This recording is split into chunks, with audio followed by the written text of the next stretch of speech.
Salut tout le monde. On va en parler de ma liste du Portugal. Donc le 20 et le 23 mars, le Portugal affrontera le Danemark en quart de finale de la Ligue des Nations. Donc je vais faire ma liste au poste de gardien de but. Diogo Costa, Rui Silva, Ricardo Veilo. Donc les trois c'est obligatoire, surtout pour Ricardo Veilo qui te fait des bons matchs avec Farenz.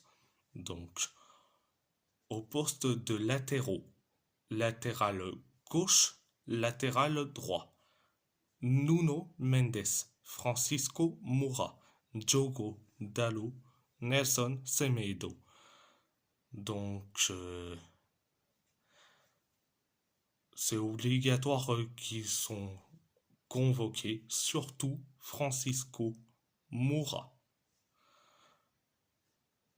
Au poste de défenseur central, Ruben Dias, Gonzalo Ignacio, Antonio Silva, Thomas Araujo, Alexandre Penetra, Chico Lamba. Donc, bon, les quatre habituels, on doit les convoquer. Mais concernant Alexandre Penetra, il te fait une excellente saison du côté de l'AZ Alkmaar.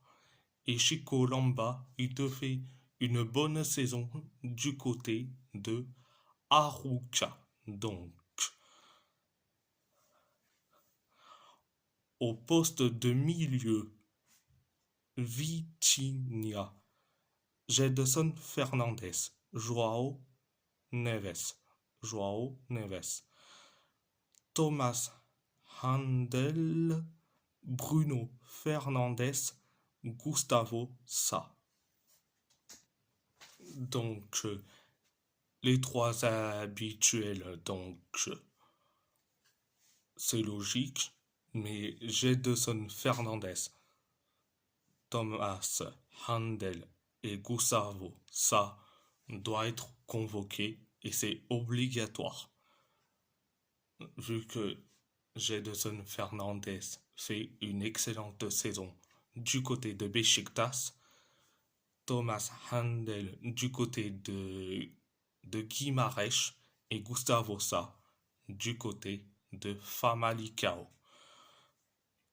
Au poste d'attaquant, Diego Moreira, Rafael Leao, Gonzalo Ramos, Diogo Jota, Youssef Chermichi, Francisco Conceição, Giovanni Kinda. Bon, les, les trois habitués, donc c'est logique. Gonzalo Ramos, bon, il revient dans la liste après depuis des mois de blessure. Euh, Après, j'ai failli dire des années, mais non, c'est depuis des mois de blessure. Ça y est, il fait partie de ma liste. Pareil pour Youssef Chermiti, mais c'était la mi-saison. Donc, il revient, donc il doit être convoqué. Diego Moreira, il fait une excellente saison avec Strasbourg. Et Giovanni Kinda, j'espère qu'il soit titulaire vu que il est bon avec le Sporting Lisbonne. Donc voilà. Vous allez me dire pourquoi il n'y a pas Ronaldo, mais parce que ce mec-là ne sert pas à grand-chose avec Al Nasser, Al Nasr, pardon. Donc voilà. Déjà que Al Nasr a déjà perdu face à Al Orouba 2-1 avec un Cristiano Ronaldo qui est nul à chier, qui est nul à chier. Donc, je veux pas perdre le collectif en prenant un mec qui est nul à chier et qui est toujours en Arabie Saoudite. Donc, voilà. Donc, euh,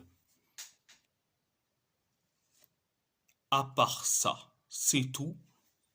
Et si la vidéo vous plaît, abonnez-vous à ma chaîne YouTube. Likez, commentez si vous avez envie ou pas. C'est votre choix. À part ça, je vous laisse et merci beaucoup et muito obrigado.